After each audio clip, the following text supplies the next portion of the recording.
जितनी कमी होगी उतनी देर लग जाएगी।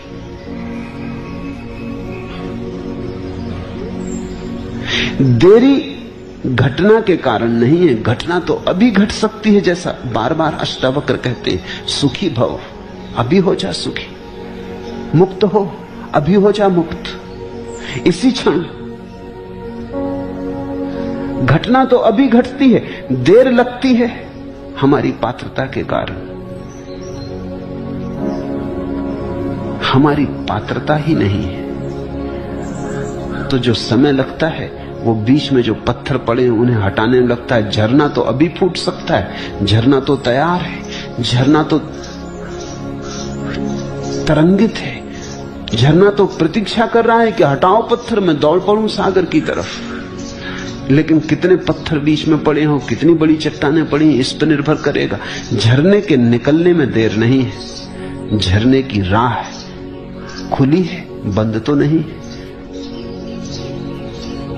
कहीं से झरना अभी फूट जाएगा, कहीं थोड़ा खोदना पड़ेगा, कहीं बड़ी चट्टान हो सकती, डायनामाइट लगाना पड़े। पर तीनों ही स्थिति में, चाहे अभी झरना फूटे, चाहे घड़ी बर्बाद फूटे, चाहे जन्म बाद फूटे, झरना तो सदा मौजूद था। बाधा झरने के फूटने में न थी, बाधा झरने के प्रकट होने के बीच पड़े पत्थर के कारण थी। जनक की चेतना पर कोई भी पत्थर न रहा होगा। अहोभाव प्रकट हो गया, कृतज्ञता का ज्ञापन हो गया, नाच उठे, मगन हो गए। जैसे इस देह को मैं अकेला ही प्रकाशित करता हूं, जनक ने कहा, वैसे ही संसार को भी प्रकाशित करता हूं। इसलिए तो मेरा संपूर्ण संसार है अथवा मेरा कुछ भी नहीं। ये आस्तिकता है। अर्जुन तो नास्तिक है, अर्जुन तो इनकार करता है, अर्जुन तो बार बार सवाल उठाता है, अर्जुन तो हजार संदेह करता है, अर्जुन तो इस तरफ से पूछता, उस तरफ से पूछता है। जनक ने कुछ पूछा ही नहीं। इसलिए मैंने इस गीता को महागीता कहा है। अर्जुन की नास्तिकता अंत में मिटती है, वो घर आता है। जनक में नास्तिकता है ही नहीं। वो जैसे घर के द्वार पर ही खड़े थे और किसी ने झकझोर दिया और कहा कि जनक तुम घर पर ही खड़े हो, कहीं जाना नहीं। और वो कहने लगे, अहो जैसे इस देह को मैं अकेला ही प्रकाशित करता हूं, वैसे ही संसार को भी प्रकाशित करता हूं। अष्टावक्र ने कहा कि तुम्हारा वो जो आत्यंतिक साक्षी भाव रूप है, वो तुम्हारा ही नहीं है, वो तुम्हारा ही केंद्र नहीं है, वो समस्त सृष्टि का केंद्र है। ऊपर ऊपर हम अलग अलग, भीतर हम बिल्कुल एक हैं। बाहर बाहर हम अलग अलग, जैसे जैसे भीतर चले हम एक हैं। जैसे लहरें अलग अलग हैं सागर की छाती पर, लेकिन सागर के गहनतम में तो सारी लहरें एक हैं। ऊपर एक लहर छोटी, एक लहर बड़ी, एक लहर सुंदर, एक लहर कुरूप, एक लहर गंदी, एक लहर स्वच्छ। ऊपर बड़े भेद हैं, लेकिन सागर में सब जुड़ी हैं। जिसको केंद्र का स्मरण आया उसका व्यक्तित्व गया, फिर वो व्यक्ति नहीं रह जाता। तो जनक कहते हैं, जैसे इस देह को मैं अकेला प्रकाशित करता हूं, वैसे ही सारे संसार को भी प्रकाशित करता हूं। क्या कह रहे हैं आप? भरोसा नहीं आता। कल एक युवक रात्रि मुझे आके कहा कि जो हुआ है ध्यान में उस पे भरोसा नहीं आता। ठीक, जब कुछ होता है तो ऐसा ही होता है, भरोसा नहीं आता। हमारा भरोसा ही छोटी चीजों पर, क्षुद्र पर। जब विराट घटता है तो भरोसा आएगा कैसे? जब परमात्मा तुम्हारे सामने खड़ा होगा तो तुम आश्चर्यचकित और अवाक रह जाओगे। पश्चिम में एक बहुत बड़ा संत हुआ, तरतुलियन। उसका वचन है, किसी ने पूछा कि तरतुलियन, ईश्वर के लिए कोई प्रमाण है? उसने कहा, एक ही प्रमाण,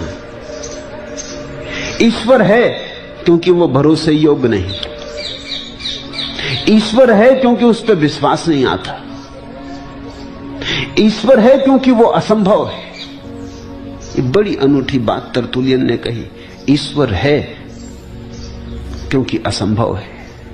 संभव तो संसार है, ईश्वर असंभव है। संभव तो क्षुद्र है, विराट तो असंभव है, लेकिन असंभव भी घटता है। तरतुलियन बोला, तुम राजी हो जाओ असंभव को, तो असंभव भी घटता है।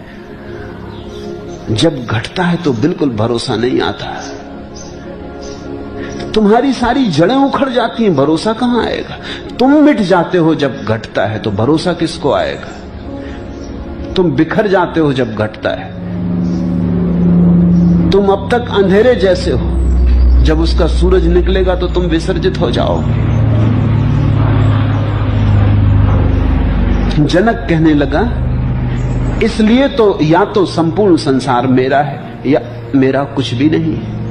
ये दो ही बातें संभव है।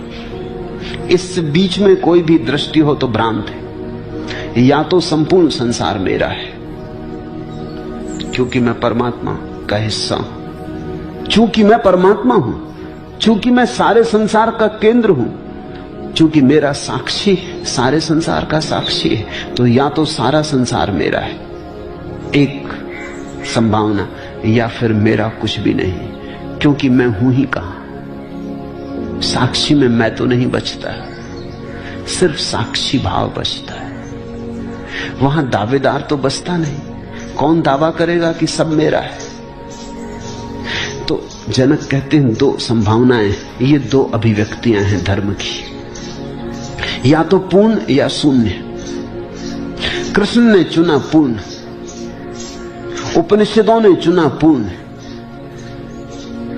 उस पूर्ण से ही सब निकलता, फिर भी पीछे पूर्ण शेष रह जाता है। उस पूर्ण में ही सब लीन होता, फिर भी पूर्ण ना घटता ना बढ़ता।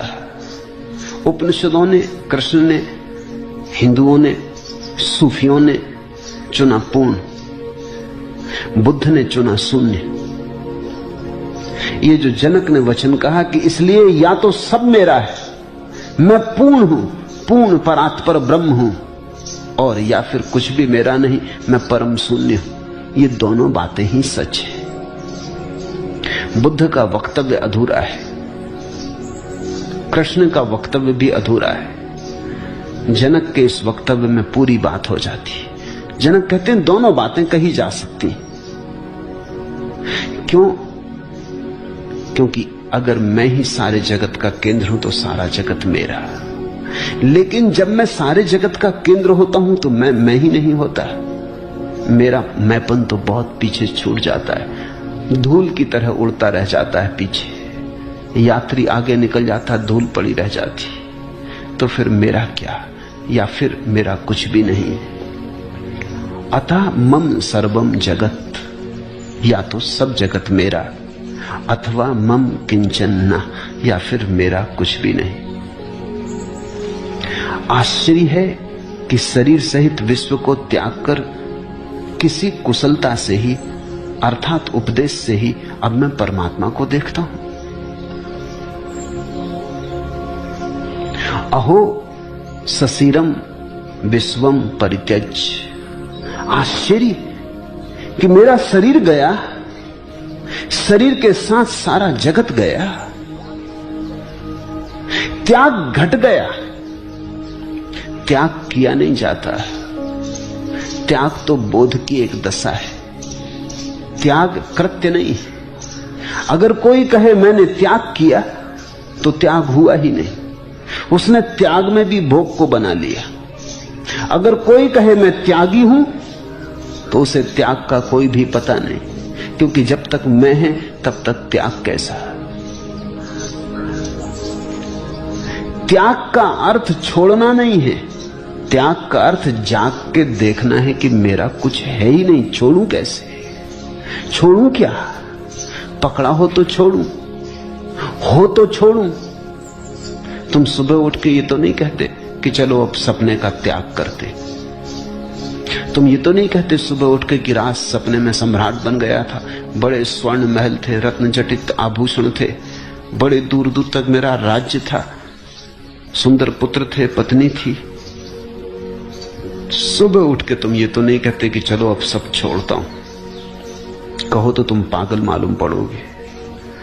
अगर तुम सुबह उठ के गांव में ढिंडोरा पीटने लगो कि मैंने सब त्याग कर दिया, राज्य का, धन का, वैभव का, पत्नी बच्चे सब छोड़ दिए, लोग चौंकेंगे। वो कहेंगे कौन सा राज्य, हमें तो पता ही नहीं कि तुम्हारे पास कोई राज्य भी था।